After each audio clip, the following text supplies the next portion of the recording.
Hey, it's Greg Grunberg's Snap Wexley, and you are listening to 6th Scale Scavengers.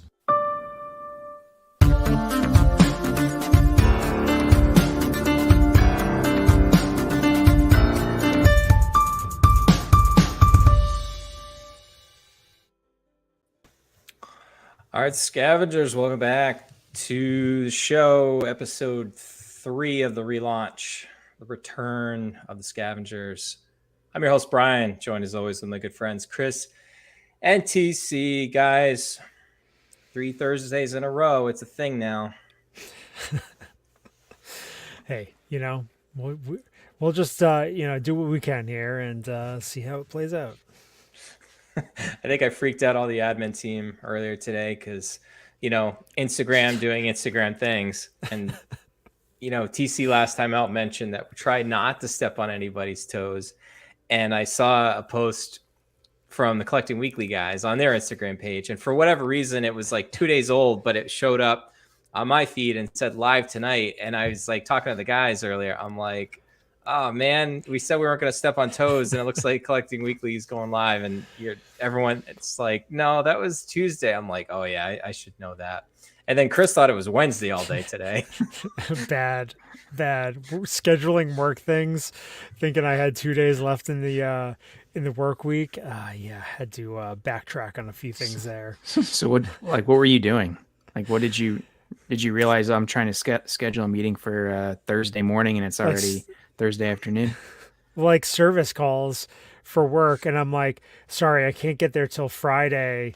I've got, stuff to do tomorrow. And they're like, what? Oh man, Roy was having a blast with you today. Oh man. I'm like, oh crap, that's right, it's a short week. And then I'm like, we're gonna have to push it out till next week. Yeah, when you get old, when you're living in the dunes of Tatooine, time just goes by quicker. Old man Kenobi over here, it's just not good. All right, so we've got a good show on tap. Still same format. We're going to go show and tell. We got a couple items each to share. So we're going to go that collection update and topic. I don't know if we're going to spend a lot of time on it, but we're trying to think about relevant things that we've gone through. I know last time out, I talked about the in-art figures, and I'll go over it in the collection update, and we'll talk about it later on the show. But sometimes getting away from the dopo, the immediate decisions, sleeping on it for a little bit can be really helpful to decide if you really, really want something, or you just think you might really want something for the excitement of it's new, it's shiny, everyone's talking about it. You don't want to have that FOMO, the fear of missing out that we've talked about on other iterations of this podcast before. So, but I mean, TC, Chris, holy moly, like movie season has started. I know Gare Bear had a chance to go see Spider-Verse today, said it's a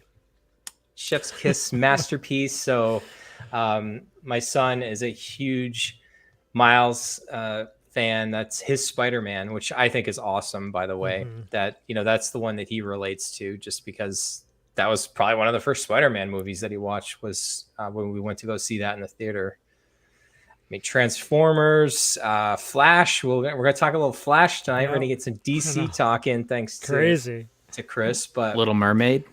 Mermaid. I saw that. It was still nice. How was it? I thought it was pretty good. Yeah, very good. Probably a solid 85, B+. Good movie. Yeah, it's pretty good. I mean, I love my family. We love Disney. We're going this summer in August down to Walt Disney World. So we watch most of them. I don't know if that's one we'll watch in the theater. And my wife was asking our son the other day, like, hey, would you want to go? And he's like, yeah, typical 11-year-old boy. So he doesn't want to be caught in the theater. No, does not want to be caught dead at this point. So, I mean, wow, there's so many movies coming out. Transformers, Rise of the Beast. Yeah, I know. We're still, I still have to see Guardians 3. Fast X is in the theaters. Like, just all these like big popcorn type movies, and I just I used to be such a movie buff, like TC going to the movies all the time. But yeah, kids, and if the kids aren't going to the theater, it's a lot tougher to get there. Oh, for sure, because then finding somebody to watch them. But I don't know. Before we get started, do you guys feel like this is like? It feels like to me this is like the first summer since like COVID. It feels like a summer blockbuster. I mean, Indiana Jones, Ninja Turtles. I'm excited about. That's coming out in August. I'm sure there's a bunch of stuff that we unintentionally missed. Disney Plus, Ahsoka, Secret Invasion, Ahsoka. We've got all that stuff to look forward to, and yeah, it feels like normal. Almost normal, like 99% there. And I think, the theaters are starting to, benefit more from, all the, patrons going out to the theaters now. And it's these big movies that really get people out to the theaters and, experience that whole thing where, for a couple of years, it wasn't really that, something that we could really enjoy. But now it seems like we can. Yeah, I mean, for sure. The most of the time, I have an AMC that's about like a mile from my house. I could walk there if I wanted to. I don't, but I could. Usually, unless it's like Spider-Man on opening weekend or, Guardians, those big ticket movies. Usually it's past the first week and it kind of fizzles out, but I know Little Mermaid's huge, but it was midweek this week and it was still pretty much packed out. And that's pretty rare. I guess maybe some of the summer crowd is kicking in, but usually past the first weekend stuff fizzles out. At least in the last couple of years it has. But yeah, some good sustainability probably. Indiana Jones, like you said, probably the next big one. I know school's getting out around more down south. I mean, up here in the Northeast, our kids go to school till mid-June. So not quite summer in my book, but it's certainly getting there. So let's talk show and tell. And, again, we these are the things that have caught our eye, things we're excited about. Some of these aren't necessarily super new. Some of these are actually a couple months old, but it's new to us, so we're going to talk about it. And that's one benefit of this hiatus we were on for the longest time is now we get to talk about some things that we didn't quite get to talk about. So, all right.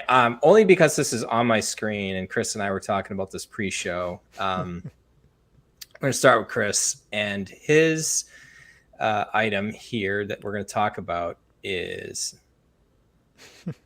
the Batman movie starring the Flash. Yes, I know, right? I am all the Batman and Flash. Two Flashes. Okay, so yeah, I mean, Batman, obviously we all know Batman, one of the most iconic characters of all time. And, I'd like to go back to 1989 when, TC was but a twinkle in his parents' eyes. And I was, going to the movie theater and seeing Batman 1989 and being completely blown away with everything everything Batman at the time. It was just like, had all the Topps Batman trading cards. I had the Kenner action figures, T-shirts, just like everything you could think of had that yellow and black Batman logo on it. And just like Michael Keaton, giving Batman this whole different look, feel, approach. Mr. Mom is now Batman. Like, this was such a odd casting, back then, but man, he killed it, and everybody went nuts for Batman. and You want to look get at nuts? yeah, I want to get nuts. So to see, there have been rumors of the last few years, kind of before the production started for the Flash and everything, and that there Michael Keaton would be back as Batman in some iteration, and the writers made this happen for this movie, and they figured out a way to have this DC multiverse, and I can't wait to see this movie. Hot Toys obviously jumping on the bandwagon, just feeding into their new Iron Man figures, which are the Batman, all the different versions of Batman. It just, the possibilities are crazy with. I mean, Chris, you mentioned like the Kenner figures, and for me, like I think of like the Batman Returns figures. Because that also was a huge summer movie as well. Yep. On screen here, we'll talk about some of the different suits that are here. But I mean, this updated modern one we'll talk about. You've got the Batman 89 on the left over his left shoulder, his right shoulder, our left. The Batman Returns suit to the right. And then like very Kenner figure inspired, like scuba gear. Like you remember some of like those, the figures that they had. They had all the accessories and the like add-ons and everything. And this one looks like it's got like, battle armor. The one that you and I are drawn to is this one, the blue and gray. Like, oh man, if they get that on screen in any way, so awesome. So I just wanted to show that just because they teased this the other day and everyone's like groaning, like Robert's mentioning in the chat that Batman is the new Iron Man for Hot Toys. I mean, look, you've got moderator Mike's saying it'd be interesting to see how they handle this. You want to go? Let's go back to the Batman 89 here. Let me see if I can call up those photos here. We gotta get a new producer behind the scenes here. All right. Yeah, here we go. I mean, Hot Toys had released the 1989 Batman, right? And the Batman Returns years ago. Previous, like way back, like way TC, back like DX, like under 10, right? I think it was DX 09. I don't know. Yep. Yeah, I think you're right. I think it was like 09 was one of them, and I don't even know if the other one was a DX figure, but it was not. Yeah. So, Hot Toys gives them liberty to go back to the well and re-engineer these figures. But I mean, this is like my Batman. This is like Michael Keaton. This look of Batman is this is what I think of when I first think of Batman. And obviously, we're coming back to the Batmobile, that style. I mean, I had, the Kenner Batmobile. I had, all the the Ertl diecast versions. But we've got a couple different versions here. The 1989 Batman. You've got a deluxe that's $345. It comes with the base, the like gargoyle base. You've got the regular version, which is $279. And then if you want to pony up, the Batmobile is $715, which seems crazy. But I mean, this thing comes with all the grappling hooks, the batarangs, all his different gadgets. And I really like this. I don't know how much mobility the figure is going to have compared to the original version. Hopefully Hot Toys is using the technology that they have now with the materials, that this one will have more movement, probably not in the head neck area, but I think it looks really good. I think the face plates capture Keaton's look in the mask, and then the iconic look when he extends out his cape and glides down. I mean, also a very different Batman than like Batfleck and all that other stuff. Like obviously Michael Keaton's a little on the shorter side. Yep. And he's not like the physical specimen like the other guys have been. But Mm. I don't know. There's just something about his Batman was just so cool. Yep. Yeah. Very, you know, real life type of approach, you know, to the character and stuff. So I can see myself. I haven't pre-ordered anything. You know, I can see that being my Batman figure right there. But I mean, the contender is. Hold on, I Well, just wanted I to show mean, the Batmobile yeah, here real quick. So this they the Dream World. previously had released. This is I don't know if it's quite updated about what's updated about it, but one thing that I did notice, and I do recall from talking to others that have had a lot of the bigger vehicles and stuff, is like the tires over time, like they start to sag, and it's not because they're getting deflated; it's just the weight of it. And I want to say it came with a. There we go. So it comes with like a pedestal on the bottom, Yep. so you can obviously it will feel weird to kind of like display it up off there, but you can actually prolong the life of the vehicle itself. Doesn't it use that in the movie? Like it comes, like it turns it around in his. Oh yeah, you're right. Batcave? Gosh, now I gotta go. I haven't watched this movie in so long. Like I hate you, by the way, because like I saw these and I was getting ready for the show, and I'm like, I wasn't even thinking about this. And this, like you mentioned, this was hitting all the nostalgia feels Yeah. here. Oh, I know. let me get I up the know. news. Let me get up. The I new mean, news. this is potential to be pretty epic. Yeah. I mean, was that a Aqua Batman I saw? Yeah. I mean, like off screen, like you know, the Kenner figures used to take a lot of liberties with. Oh yeah, there was like copper ones and gold ones and neon ones and all that Oh, I meant stuff. like an Aquaman version, like a swimming Batman, Yep. Yeah, there's the diving suit one. diving suit Batman. Yeah.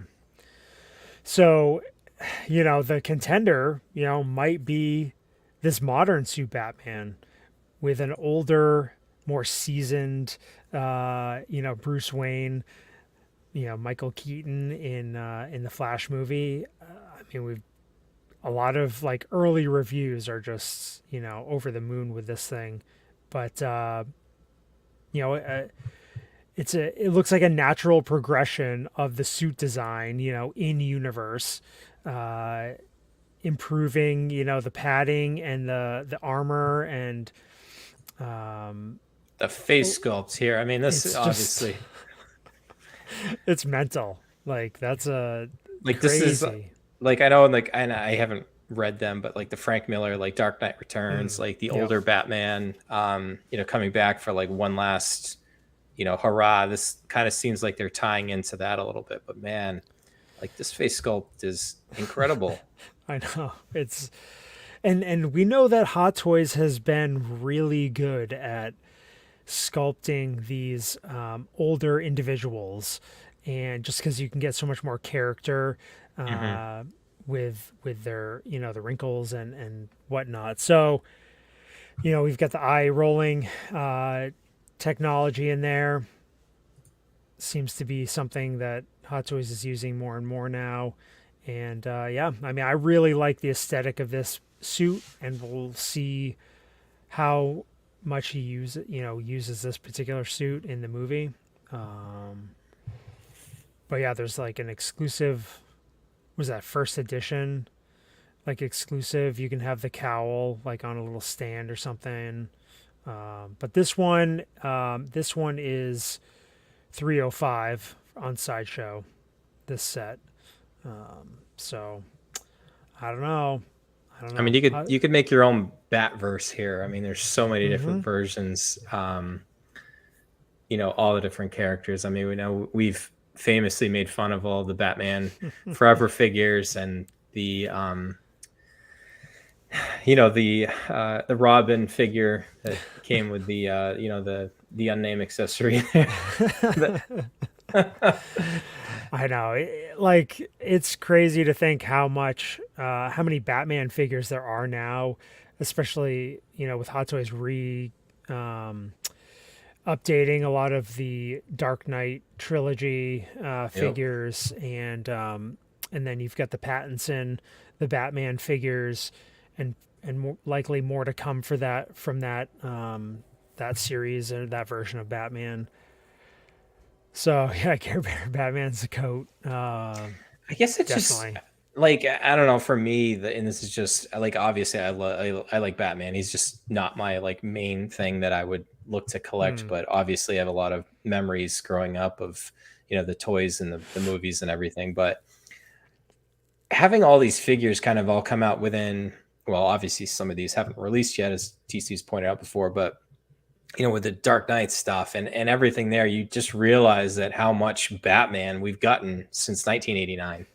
It might not be every year like Marvel's, shoves down our throats, but all these different versions, they all bring something different.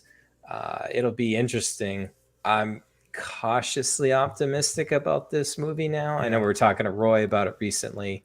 I just haven't really ever preferred DC just because I haven't really liked the direction that they've gone. I think they set up a good platform with like Man of Steel, and then it just kind of went not the way that I would have expected it to. Yeah. So yeah.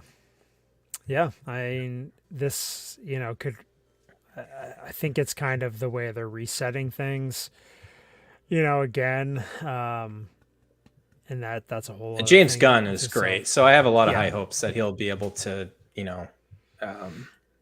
I don't think he's Kevin Feige by any means, but I think anything that they do now is going to be better than what they were trying to do.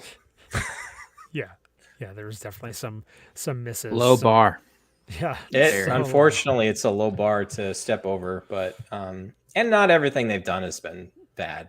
Don't get me wrong. I mean, we just famously have poked fun at DC over the hanging fruit. Yeah. Yeah. Robert's saying the Flash. So like, this is like, for those that don't know, and I barely know either, like the Flashpoint storyline is using that as a reason. That was pretty good. So, I mean, the whole Ezra Miller stuff aside, everything that's been in the tabloids, it's I still find it's interesting they're hanging their hat on him, but I guess people can change, and maybe we don't know the whole story, but Yeah. That's the part that's got me a little uneasy about it, but for sure. Yeah. I'll definitely be going to the theater, whether I'm alone or not. I don't know, but I definitely want to see it in the theater.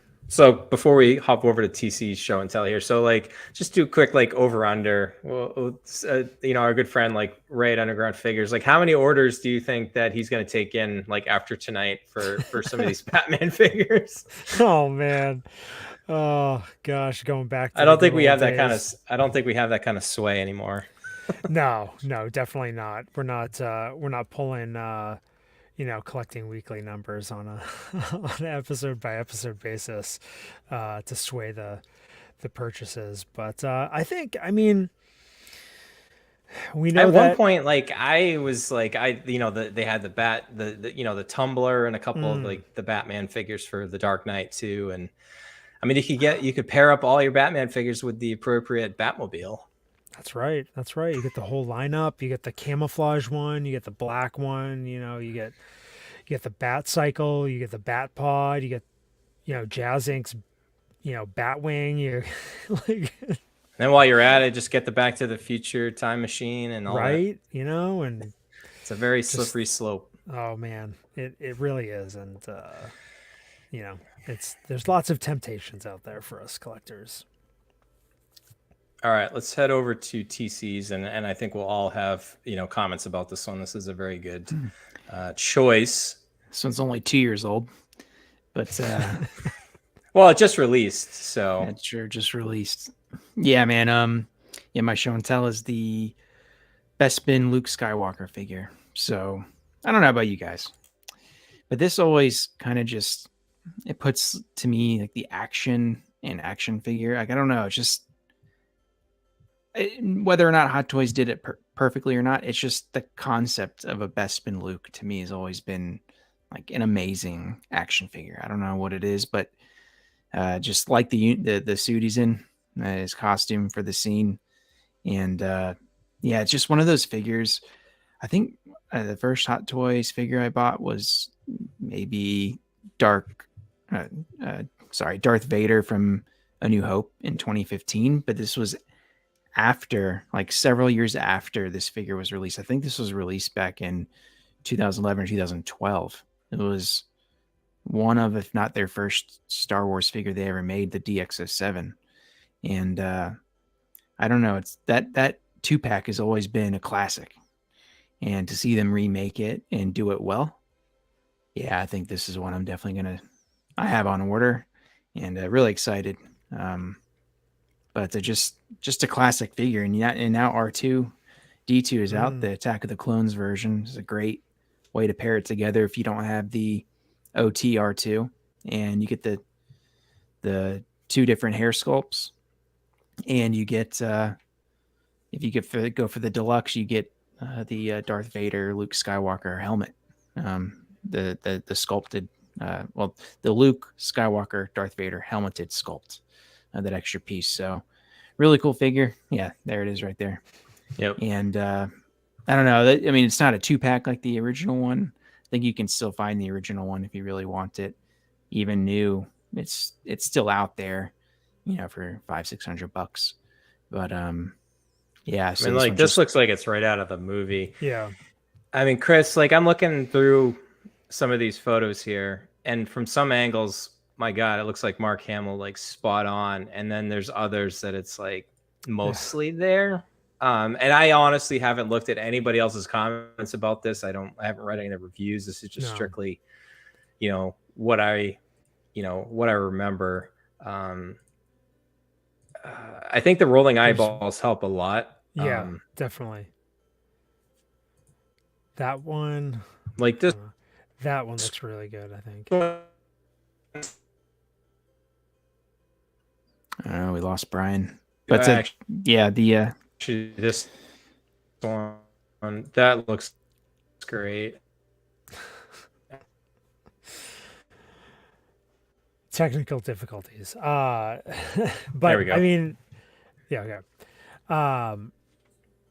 Yeah, I mean, I never had the DX07, but it was always one of those top tier Hot Toys on the Star Wars side that people, coveted and wanted to get. And Hot Toys going back to the well, redoing it, giving collectors another option, different accessories, with their newer technology and techniques that they have. I think it was a smart choice. And I mean, I think it's, Empire Strikes Back is arguably, the best Star Wars figure or Star Wars movie. And, what better, more iconic figure to have in your collection. Yeah, people have been clamoring for this for 7 years. Ever since it was sold out in like the mid 2010s. They've been wanting this figure, and then Hot Toys teased it at one of the cons, I think before the pandemic or right around there. And then they waited, they dragged their feet, and then they finally released it for order. And then now, a couple years later, here it is, finally 12 years after the first one was announced or released. So yeah, long awaited. Pretty crazy. I know. I haven't looked at any reviews on it. Trying to diminish the temptation for it. But pairing that with Empire Strikes Back Vader, I think is, even if those were your only two Star Wars figures, I mean, you just can't get better than that combo.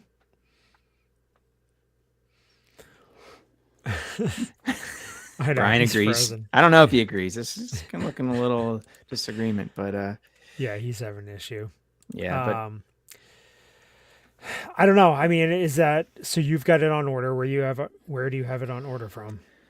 I've been ordering stuff from from Pop Culture. Bryan times Multiverse. 2. Because with pop culture, like if I don't need no one needs a figure, right? But if I don't really want the figure early, you can pre-order like after the figure's released, and usually their pre-order price is under retail. And if you've ordered from there in the past, you get pennies, and you can put the pennies towards the shipping, and it basically wipes out the shipping. So all of a sudden you've got a figure that's kind of tough to come by in the States. You get it for under retail. You just have to wait a little bit. They package it well, and they have good customer service. To me, it's like the best large scale retailer out there, just because of the pricing. You have no tax, and then like I said, the pennies basically get rid of shipping. And if you pre-order it, you get a $30 discount, and usually the conversion is pretty good if you're stateside versus the Australian dollar. So you're getting a heck of a deal. I think I got Ahsoka, the DX20, for $220 shipped. That's with like a coupon of $35 US, but it was cheaper, and then it wiped out the shipping, and I got the pre-order discount. It's just cheap, and it's tough to find here. So I've been trying to do that if I can wait. But if I don't want to wait, I'll go overseas to Hong Kong. Yeah. I mean, it's all about maximizing that collector, the collecting funds. And if you can find the ways to, to get more for your, more bang for your buck, why not? All right. I think I'm back. Sorry about that, guys. I don't even know what you guys were sounding like a robot, but I think it was on my end than anything. You were sounding like a robot. Yeah. Oh, well. My hamster wheel decided to kick out, so usually it's mine. Yeah, so that just must have been a trade. Yeah, just went like about 40 miles across the state here. So it's funny. It's like what, like 35, 40 miles, Chris, but it's still like you can't get there any sooner than like an hour. Nope. It like to get to either one of our houses, you cannot get there in less than an hour. It's like super annoying. Yep. Okay. All right. So I think we're up to me. Sorry, I missed the tail end of that, and then obviously the Nothing photos important. are going. We didn't talk about anything important. Probably. I'm assuming you just rambled for a little bit. Yes. And yep. Good. Mm-hmm. All right. My pick, and this is old. I think by about 3 months or so.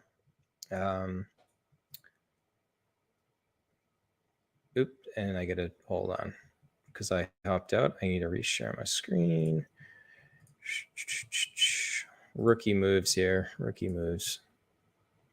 There we go. Lego my ego. Lego the Rivendell set. So this is about 3 months old at this point. Obviously, we've got friends of the show, like Mark, aka Merc, that are all over this. But I looked at it first when it first came out, and I'm just like, my initial thought was like, oh my God, this is awesome. I love Lord of the Rings. The Fellowship of the Ring is, I think I mentioned last time out, is like a top 5 movie for me. And I'll talk about, the in-art stuff during the collection update and later on. But, the cost of this, $500. It's the 8th biggest Lego set that Lego's ever done. 6,167 pieces, 15 minifigs. You're looking at about a 16-hour to 24-hour build time. Like they say 16 hours if you're like you're a super master builder, like going really quick. Most people it'll take at least a day total, like 24 hours a day. But giving a second look at it now, just because like I'm, as I'll talk about later on, like trying to decide like, okay, do I want to drop like $500 for one figure, and that one figure is going to quickly turn into 9 if I'm not careful. So, I mean, obviously I love Lego. I've talked about Lego on the show before. I think that's the thing I talked about, our return episode with like the X-Wing fighter. So, but man, this thing just looks great, and it's huge. There's so much detail packed into here. TC, I know you're a huge minifigure fan. I mean, the fact that you get 15 of these is kind of crazy. And you can detach a lot of this. So if you've got a little bit of a, you can see here where the you can connect this and separate it if you need to kind of rearrange it a little bit to fit where you would be potentially displaying this. But the sword, Narsil, I'm not going to pronounce anything super great. I'm this like fan, but I'm like, can't remember names, and I'm just the worst. Same. Not like obviously Mark. Mark knows everything. Oh, like he is amazing. Like he knows like all like the Tolkien books and everything like by heart. Yeah. What a guy that guy is. But this thing is just incredible. Like I haven't seen it in person. I've yet to go to a Lego store to see it, but they, just for scale here. I mean, this is a normal size human here. Looks pretty big. This is on a table. I love that Lego always does their they display things and they just assume that people have like no other Lego. It's just that one set. Like, where's all the other Legos in the background here? This is on top of Lego basements. This is on top of a dresser. So that dresser is probably like 2.5 to 3 feet wide. That's a big Lego set and so mumuch detail. Like, and here's TC, the way to TC's heart, all these 15 minifigs. The Fellowship, that was nice. The entire Fellowship, Bilbo, some of the elves, Elrond, just awesome. This is another look on a display on a shelf here, but I don't know. I've got a birthday coming up. I'm kind of considering making that like a splurge, or hopefully maybe if I'm lucky enough as a gift, but it just looks really cool. So here's a sizing. So yeah, 28.5 inches wide, 72 centimeters wide, and 15 inches tall. I think depth wise, is also like 20 inches or so. So you need a pretty big space to display this. And I'm assuming the box that this thing comes in is massive. I got the Knight's Castle last summer, and that thing was ginormous. It was almost, the box is almost as big as my son. So I would imagine that this is probably right up there with the number of bags and booklets and everything that are in here. Are there any other like Rivendell like little sets and stuff like that you could even add onto this, or is this the first Rivendell specific set? Where's Mark when you need him? I think it's the first Rivendell one that they've done. I know that we've talked before too. Like you could just invest in retired Lego sets and it might outperform the S&P 500. Yeah. Like if you ever look up some of the, Star Wars retired sets are crazy, especially like the collector series ones. But the Cloud City set with the first Boba Fett, insane. You're talking like $5,000 to $10,000 for a sealed set. How many pieces? I'm not sure, but the Boba Fett alone, a graded one, just sold for, it was like $1,500 to $2,000. You can grade minifigs? Yeah, that's a whole thing. Wow. TC's just gonna like drop out of the stream now and get to work. Yeah. I want this set, but I don't know. I don't know. The build is just too daunting for me right now. Where do you put it? Is Bilbo on the phone? Looks like he's he's writing his book. I know. He's answering the elfin phone. That's his pen. Yeah. Yeah. This set, Julia even saw it, going, it was on the news and she was like, man, you see that set?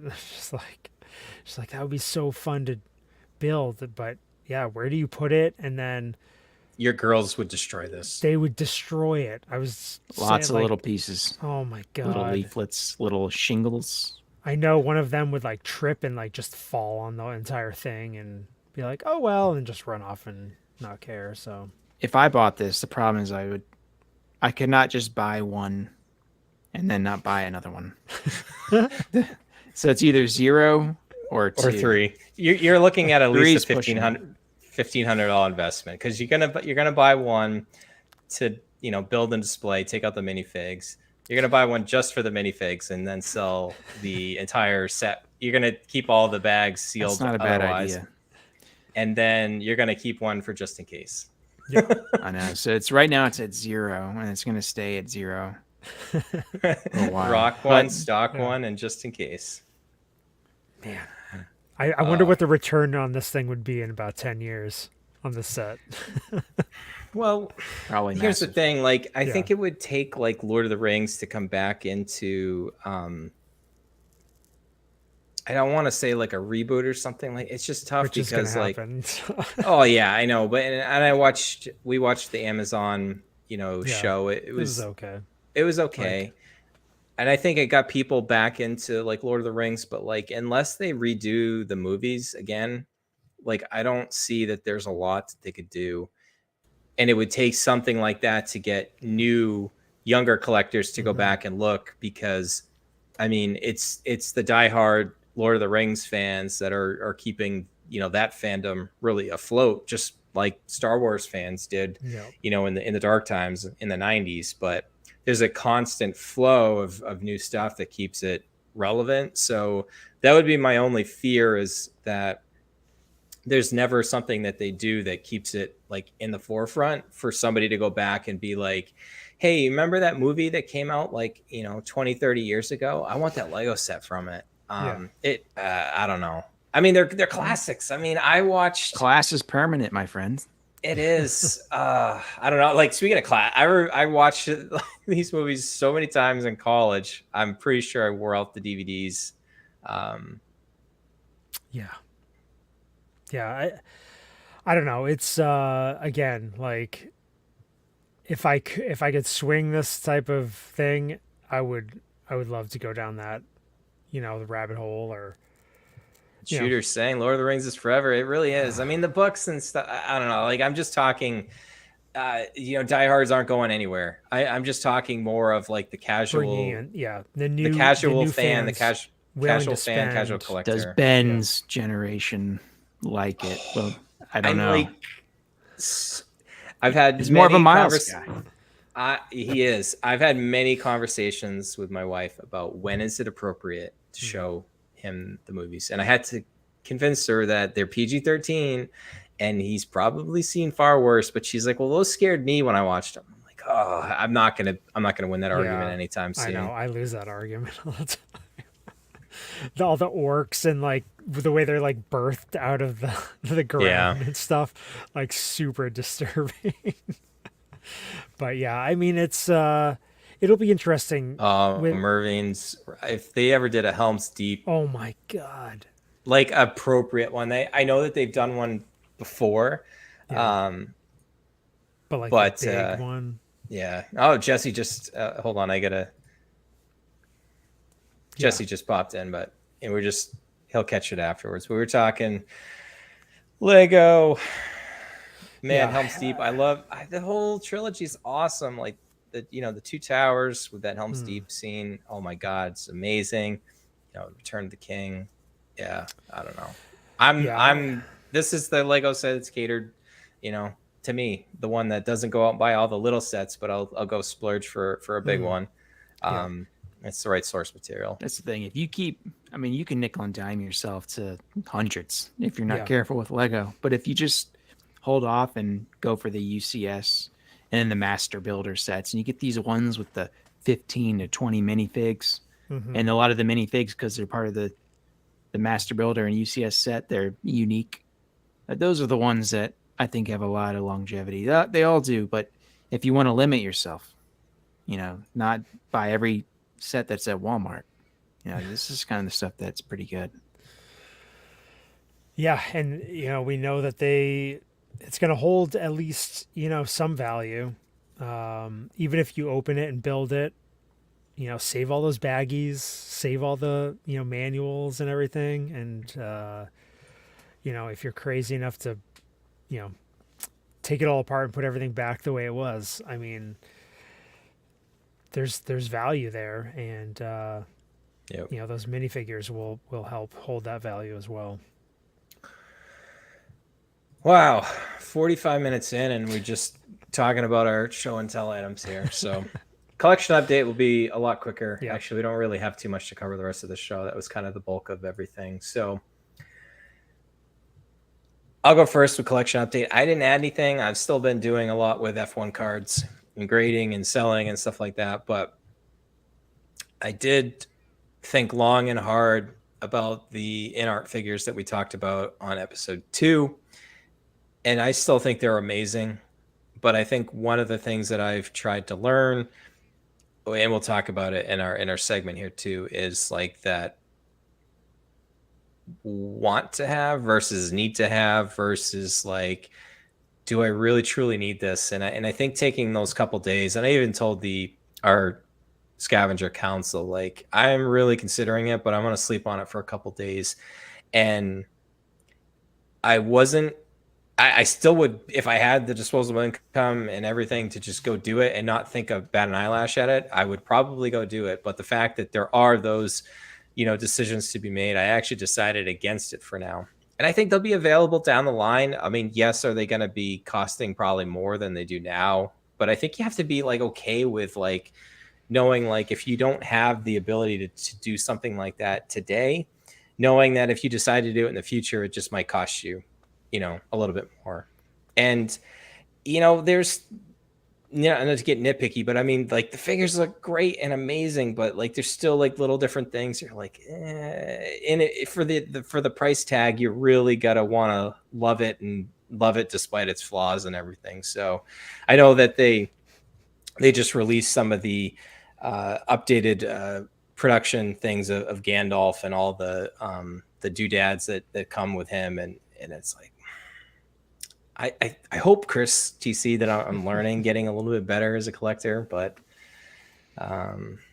yeah, that's what I didn't do since the last episode. I guarantee you there's probably a good portion of scavengers out there that thought I was going to say I ordered them. Well, probably. We it's still not over. No. I mean, we still have months before this thing is released. The order button is just a click away. Yeah, it's a lot tougher now too, because the amount of sites that like I know 1/6 Kit, I think, is the site that a lot of people had recommended both in the chat live and in our scavenger Facebook group, but those are like long sold out. You're going to some iffier places. So there is one. I know it's a legit company. It's Sugo Toys. They're an Australian company, but I think they have a base in Hong Kong. So they have a couple locations. I think they're legit. They have a lot of them too. Maybe a little more expensive, obviously spec fiction too. But yeah, you're right. Like the latest Harry Potter. Say what you want about Toys Wonderland. They were supposed to be an in-art partner. I don't see it up there. And they list stuff immediately. So that's one major outlet that's not getting them anymore. I don't know. Yeah, we'll stay away from any of that drama. We try to keep an arm's length away from anything controversial on this show. I just found it interesting. It's just one less place that has it. And like you said, Brian, they are difficult. There will always be resellers on eBay. So. That's true. Oh yeah, for sure. So I'm not terribly upset about it. And if down the line, if I decide that I do want them and it costs like double, like then I'd really have to want it to pay it. Mm-hmm. So, all right, TC, you've got a cool thing to show. Yeah. So I don't collect really that many art prints, but this is a project that I've been working on for years, basically. I do like Tyler Stout. So this is a Mondo print that's on the screen. It's a Guardians of the Galaxy print. And so Tyler Stout's one of the artists that worked with Mondo since 2010 all the way up through, I believe, 2017. He made prints for Captain America, the First Avenger, Captain America, Civil War, Guardians of the Galaxy, Avengers. He also did Star Wars prints. He did many other ones, but of the ones that I focus on, those are the ones he did. He also, in between, not with Mondo, did the Avengers Age of Ultron print, but all his other Marvel prints were partnership with Mondo. And what you see here is his Guardians of the Galaxy print, but it's not just his Guardians of the Galaxy print. It was done in 3 different versions. The first one was basically a blue and red version. So the Guardians logo's in red, but there's a lot of blue accents across. A couple differences. It might be Quill is holding the orb rather than the gun. As you can see on this print, there's a Thanos to the right and a little bit to the below of Quill. He's there, but on the original, there's Ronin. This one has the collector in the bottom right, and also the Walkman, and then the mixtape Volume 1 cassette above the collector's head. So there's a lot of differences, and there's a couple more. But yeah, just very cool. This gold one. So there's the 3 versions. There's the original, and then the variant, which was done in basically all red and gray and different accents there. This one is the gold version. They actually only released it to 2 outlets. They gave 175 copies to anybody who worked on the movie. So it was sent to the team, basically 175 copies. They also did a metal version, which was, I'm pretty sure James Gunn himself and Dave Bautista has some of the metal copies. But then they also sent 40 of these to Mondo, the company. So this is one of the 40 that they sent to Mondo. And it's what they call the cast and crew version. Really rare. It's I've seen about 5 in 3 years show up for sale. Couple on a couple auction sites. The one abroad listed from a seller in France on eBay. And then 2 randomly happened to be listed via auction at the exact same time 2 weeks ago. So I ended up going for it, and I'm really happy to have it.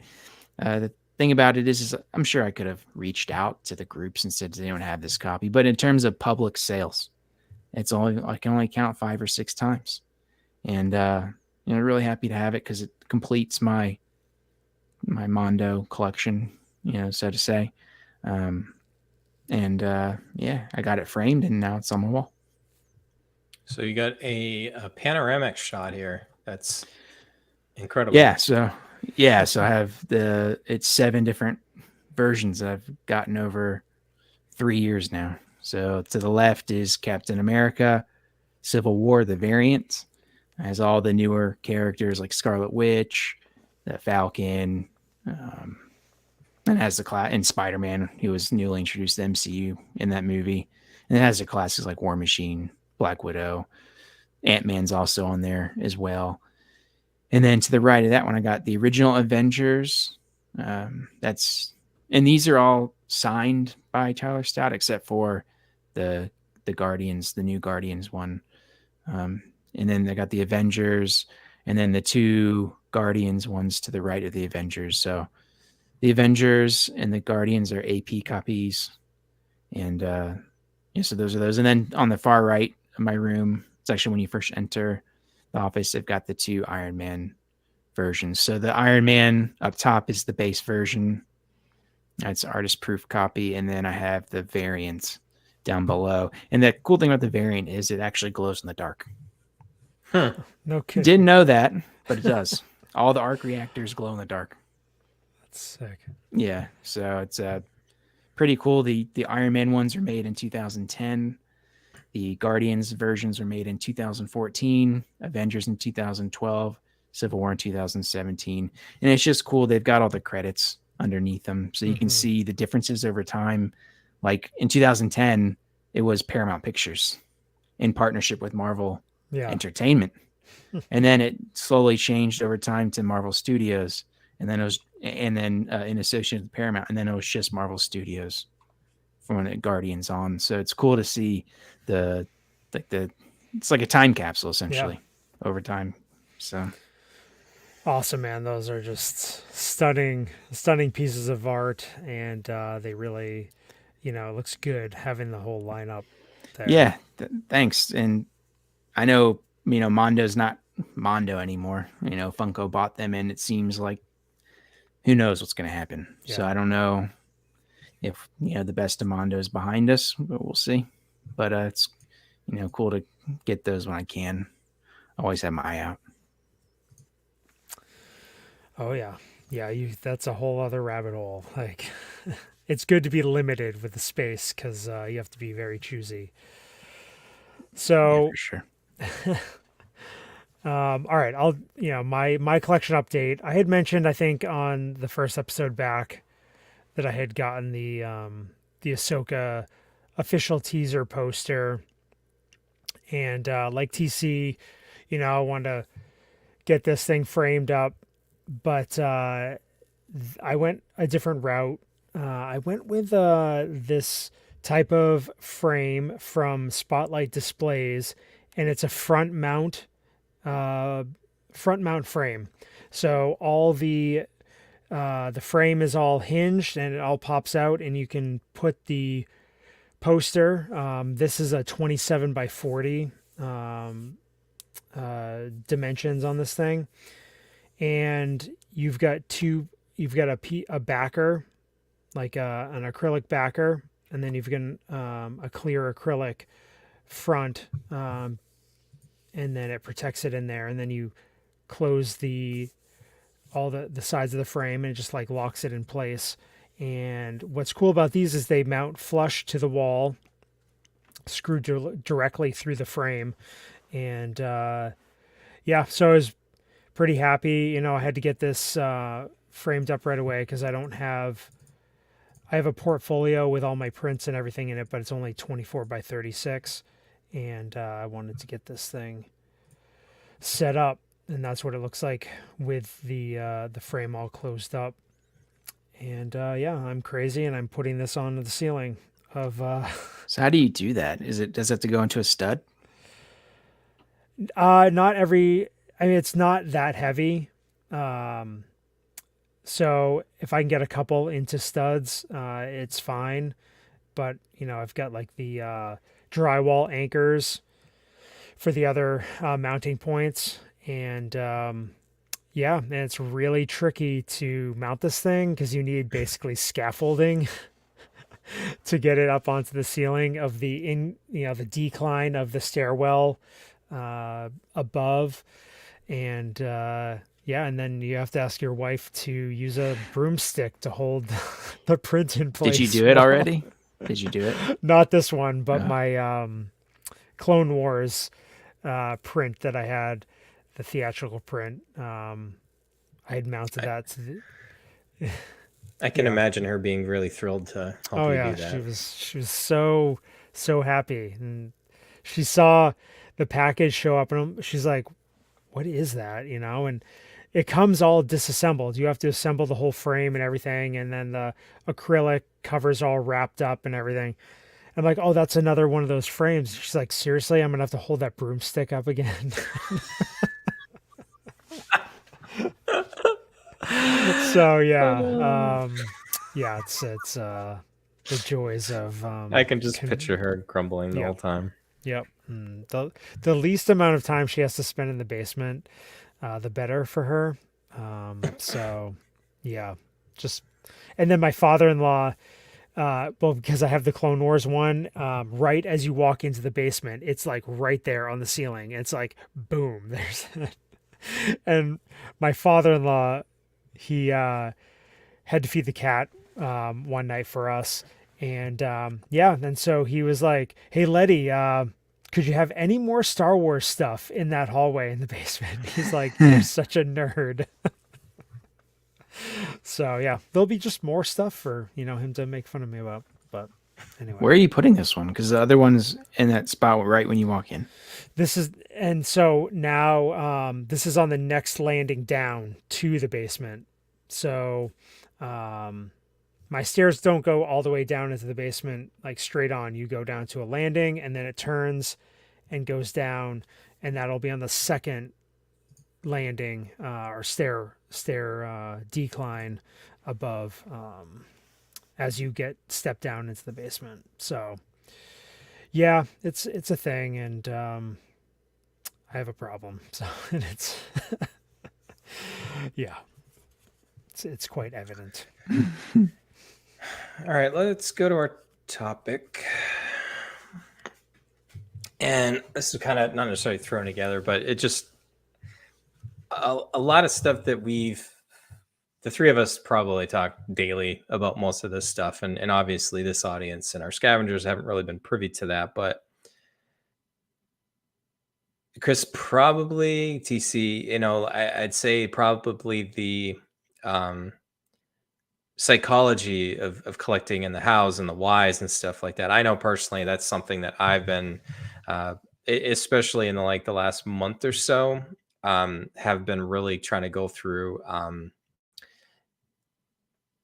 And it's gotten to the point too where you start to look back, and I'm sure most longtime scavengers know, like infamously would just go on these like, oh my god, all of a sudden I've got like 20 new figures, or I just sold 20 figures and stuff like that. But I think looking back, I'm trying to see if I can get some help of the reasons why like that stuff happens, or why I get that impulse and all that other stuff. But one of the things that I think I've helped me kind of deal with that too is like even getting away in the detachment of that impulsivity of like, oh my god, this looks amazing, and I want to just like go order it now, or buy it now, and I'll figure it out later, or I'll figure out the finances later, or whatever that is. But kind of taking this like 72-hour rule, and I don't know what that equates to, if that was somebody wrote a book about that, or like this this decision making thing. But personally,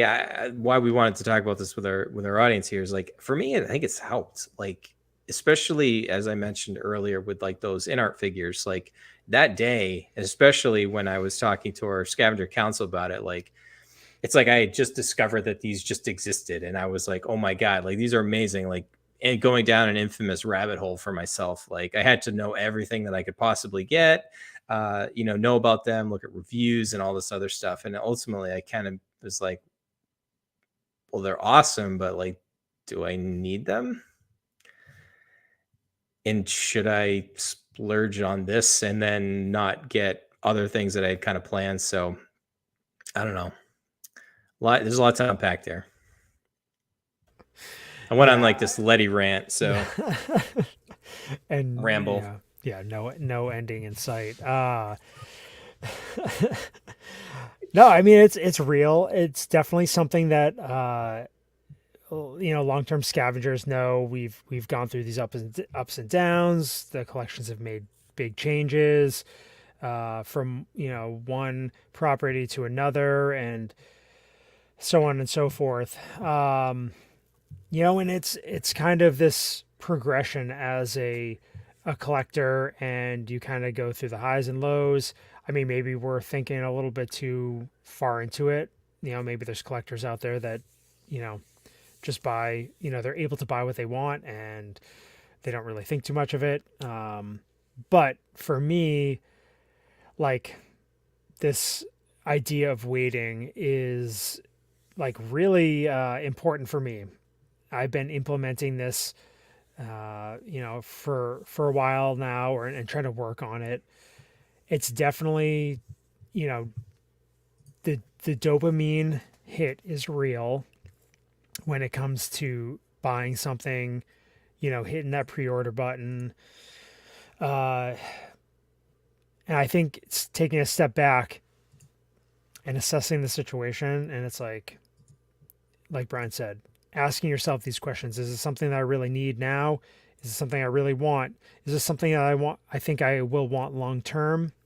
Is this something that I feel like I can buy in the future, and be okay with paying a little bit more for it? Or who knows? We've seen how things have gone with, Marvel Hot Toys, and even some of the Star Wars Hot Toys. Like, waiting is almost better because you can get, stuff for a better deal, get stuff, used on the secondary market for cheaper. But I mean, I was just thinking, like, we used to have like Dopo, like day one pre-order. It's like, say no Terrible. to the dopamine. Oh, there's a shirt we could do. We got to talk to Roy about that one. Because and I was just on I was on Collecting Weekly last week, and Sweet Angels, by the way. Oh yes, thank you very much to them for having me on. Got to talk all about the return of the Scavengers and everything. But Ramble was a better choice of words. yeah, But I know. Rambling man. So yeah, they were giving me, crap. They're like, oh man, the Scavengers were like notorious for getting people to buy, hit that dopo, button as soon as it, comes up for pre-order and stuff. And, I was like, sorry, like I think times have changed, and yeah, man, represent Dopo. Albert's I still got a wear collector them. item. You got a shirt on right there. Oh yeah, Chris, I got see. the old school. Well, I mean, you used to brush your doll's hair, so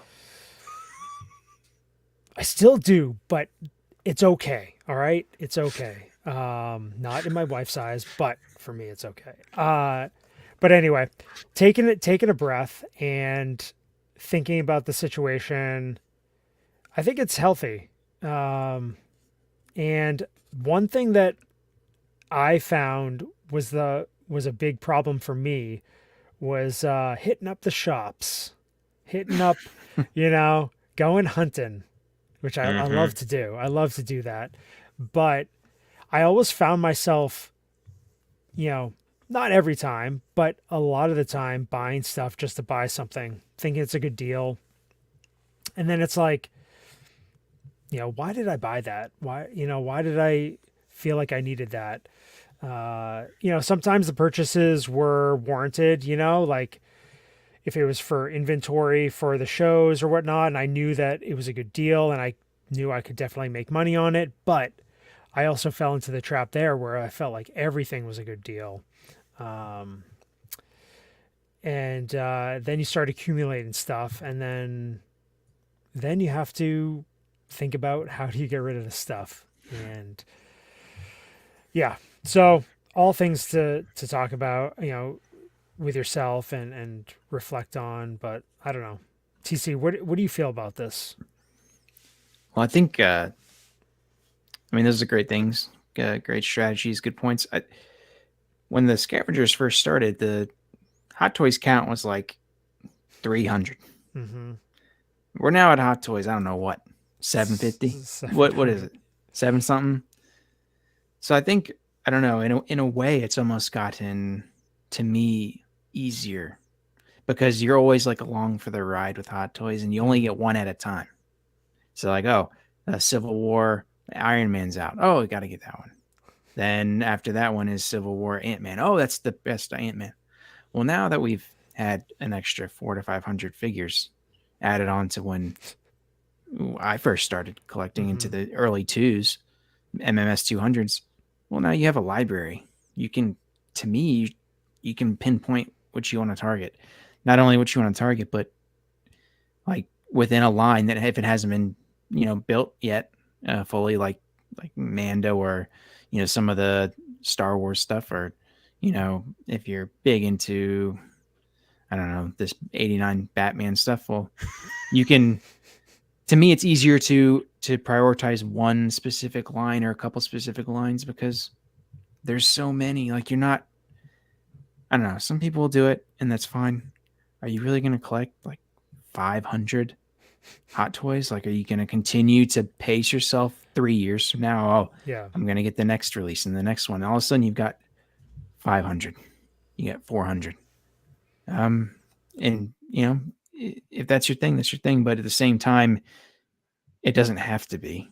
You can hone in on a certain line. So, I just, even like DC stuff, like there's a lot of DC figures, even though it's not done to near the same quantity as Star Wars and Marvel. There are several Harleys out there. You can target one or two. There are tons of Batman figures out now. There's Superman figures, there's 2-packs, 1-packs. There's just a whole bunch of different stuff that you can pick from the library that's already out there. I think because Hot Toys is so new, everyone was on this journey to the next figure. But now that they've been around for, decades, there's a library that you can go back. And that's not something I was used to. Usually every time, I collect something, it's, stuff has been out. Like the prints, they've been out for a long time. You seek, pieces of what's been released, or cards, those date back decades and decades. You're not going to collect every single one. So it's just different. This was always like, oh, the next one was always the best one. But I think at this point, to me, it's easier to select. And especially now with the prices being what they are, it's kind of, you have to be even more selective. Like in art, I mean, they're great, but they're $550. You know, you do that. Now, granted, they only come out with like a new announcement every few months, but you know, $550. You know, if you buy a couple of them, that's quickly $1,000 plus. So it makes it even easier. Not easier, but just, I don't know. I'm not chasing quantity. Mm-hmm. Yeah. And that's something that's big. And that's kind of, I've talked about it before, but like my goal is to have like a well curated collection, you know, in all the different areas that I'm into, whether it be Hot Toys, you know, trading cards, comics, vintage Star Wars figures, you know, these different areas that I enjoy, prints and posters. Like I want to have a little bit of representation from all of those. But like trying to fill out all those different types of collections all at the same time is overwhelming. And like you can really, like, because I'm into so much stuff, like the temptations on all these different avenues is greater. And I was just talking with Brenton Palmer like earlier today about like maybe like dialing it in, even like all the different avenues that I'm collecting, you know, like, is it necessary for me to go down all those rabbit holes? Like, I mean, maybe if there's like connection there and, but I don't need all the stuff for all those different things. And when I'm out hunting and like hitting up the shops, like there's so many cool things out there, but it's like, all right, does that fit into my focus? Is that something I really want? So stepping back and pausing, and even not going out and hitting up the shops as much anymore has been, you know, it's been nice on my wallet. Well, one of the things too that I know we preached a lot was like having like a specific focus. And you get hyper focused on like one thing, but like if you have a tendency to kind of change your mind a lot, like I do, or you do something for like a couple months, like hardcore, and then you're just like, I want to do something else. If you keep hopping like that, that's where you're going to have to like upend your collection every single time. But if you can kind of like, Chris, I think the term you use is perfect. And I don't know if we've mentioned it before too, maybe TC has, like curate, is you get things that have a meaning to you and you try to get like the best version of that. You know, like for example, you know, you talk about going to shops. Like I think I mentioned this on the first episode back. Like my son and I found like the Iron Studios Ninja Turtle figures, like the 1/10 like statues. Like I didn't have a Ninja Turtle representation in my collection. And that was like one thing I went for. Now, if I ever see something that are cooler than those, maybe I'll get that and replace those, or, you know, doesn't mean I have to go out and buy every single like Ninja Turtle thing that I see. It's like, you know, to TC's point, you can be a lot more selective, and it's kind of like, it's almost something now that like, does it really move the needle quite a bit or not? And I think by that waiting, you can get past that initial like dopamine hit, like you said, Chris, like, okay, like this is, everyone's talking about this, whether it's our group or another group or YouTube influencers or Instagram whatever it is.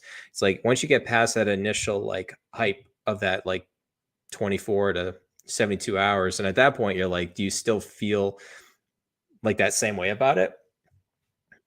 Then great. I would say your first gut feeling is probably right.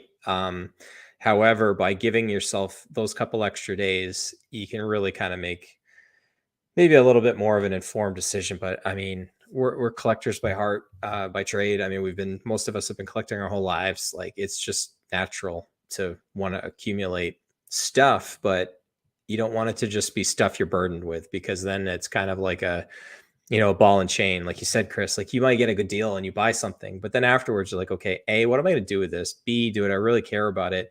Or C, now I have the burden of trying to go sell it, and selling anywhere is a pain in the butt. Like, eBay or Facebook groups or whatever it is. Like you almost make a better decision for yourself what you do up front with what you don't do versus what you do. Do. Yeah, we don't swear on this podcast, but I can say do. Yeah, I mean it's just something to think about. I know in the past we've tried to be helpful with our fellow scavengers and just kind of talk about what we're going through. I've definitely been continuing to pare down what I have. I've been doing less shows, so like I don't need as much inventory anymore.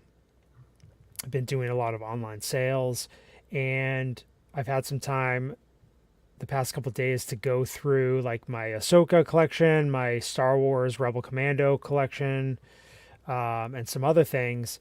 And I'm just like, I'm going through and I'm like, why do I have 28 vintage Rebel Commando figures, like loose figures, it's just like a lot of money. Oh yeah, they're the big bucks right there. No. So like, it's just like at the time I felt like because I was focusing on that character, every shop that I went into, every show that I went to, like I felt like I needed to buy one because like that's my guy and I needed to buy something. But in reality, it's like I don't need every single one. Like I just need like having just a couple versions, different variants or whatever is perfectly fine. And so like we've talked about before too, Chris, no one's going to come in and audit your collection. No. Like you're not going to walk in and be like, oh, what kind of Rebel Commando collector are you? You don't have this, and this. I know. If anything, they're going to be like, why do you have like freaking 50 of that figure on the shelf? Like, What are those? What is that? Is that a G.I. Joe? Is that a G.I. Joe figure? So, I literally like put 3 totes worth of stuff that was originally in my keep, like in my PC, totes, like 3 totes, and all that stuff's in the sale pile, and dialed it down to just like key items. And who knows, maybe down the road I'll pare it down even further. But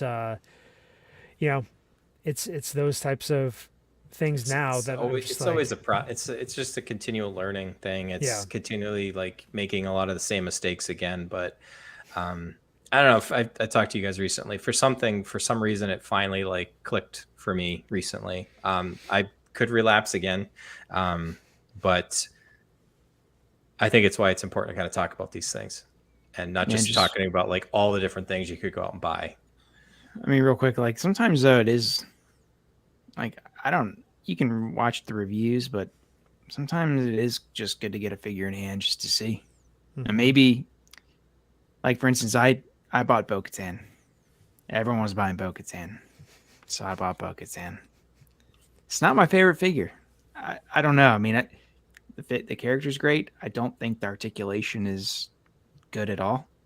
The sculpt's nice, but it's just I can't really pose the figure very well, other than her just standing with her holding her guns by her side. I'm just not a good poser. But I don't regret getting it because it's really cool. It's just not for my collection, and I wouldn't have known that had I not purchased it. And then I would always been like, oh, should I get Bo-Katan? Mm-hmm. Well, now that I've had the figure, I can move it on, and hopefully not lose too much money doing so. But at least now I know that that particular figure is not for me. Yeah. I mean, it's part of the game, especially the Hot Toys game.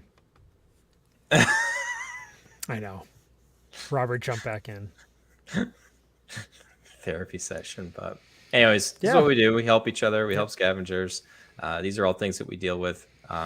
There's very few people, like Chris mentioned and TC mentioned earlier, that are just out spending frivolously, just buying whatever they want, and not having any kind of ramifications. Those are the people that probably have storage units full of stuff that they never even look at. So it's just what we do. We talk about this stuff. We make mistakes. All right, hour and 20 minutes plus. Did not think we were going to talk this long, but very good show and tells. A lot of nostalgia. Chris, I hate you for that, by the way.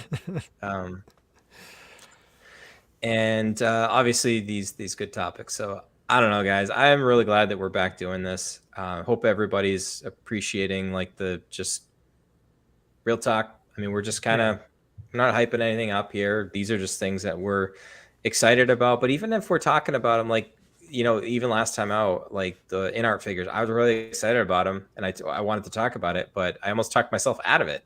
Just going through that process. So I think that's, all a part of what we're doing here. Just because we're talking about it doesn't mean we're going to go out and do it.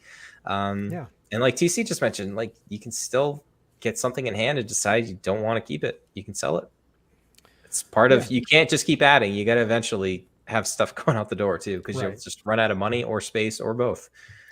And there's a little bit of, there's some value in just having had it on display for a little while and had your enjoyment out of it, or lack of enjoyment, and just moving on from it. It's just like losing a little bit of money on it isn't the worst, because you had some time with it. Yep. All right, T-Public Store, it's still there. 6 Scavengers, links down below. Like, subscribe, all that other fun YouTube stuff, because we're not have a podcast to plug at this point. I don't know if we'll go back to the audio at any point, but Chris, I know you're still doing collecting tracks. Anything coming up recent for that? We still haven't recorded our next episode. Trying to coordinate. It's difficult coordinating with a co-host that is in the UK and 6 hours time difference. And you go to bed at like 9 o'clock most nights. So yes. And so we're looking to have an episode in the next week or two. And so look forward to that. And I was trying to find your last episode. Scrolled through the catalog, couldn't find it for 5 minutes, and I just said, forget it. Yeah, unfortunately, so like Fantha Tracks has, I don't even know how many shows on their network, and so it's just part of the feed, and you can't just subscribe to Collecting Tracks, so you have to subscribe to Collecting or Fantha Tracks channel. But I think there's a link on fanthatracks.com for our episodes. Very cool. All right, I appreciate everybody. We had quite a crowd in here earlier, live again. Where people might not even know we're quite back yet, especially not doing the audio stuff. But conversation is always great. Appreciate everybody tuning in, especially those that are catching this after the fact. Certainly appreciate you dedicating your time to hang out with us, watch us. Time's our most valuable resource, and we appreciate that you're spending it with us. So I think that's going to do it for episode 3. We'll probably be back in about 2 weeks. I think we're going to try to keep this up as long as we can. And let's see here. Chris, my friend, bring us home. Excelsior.